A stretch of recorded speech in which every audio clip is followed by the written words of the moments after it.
আরবদের জন্য গাজা ছিল এক বিশাল পরীক্ষা, বাংলাদেশের জন্য আরাকান। কিন্তু আফসোস, আমরা প্রত্যেককে আমাদের পরীক্ষায় অকৃতকার্য হয়েছি।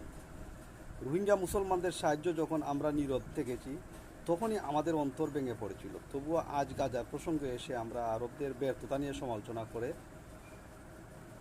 দ্বিধা করি না। প্রায় প্রতিটি মুসলিম অধ্যুষিত দেশেই আধিপত্যবাদীদের দালালরা মাথার উপর চেপে বসেছে। জনগণ অসহায়, নেতারা বিক্রি হয়ে গেছে, আর আমরা কেবল অসহায়ের মতো কান্না দেখছি, আওয়াজ তুলছি, কিন্তু কি করতে পারবো?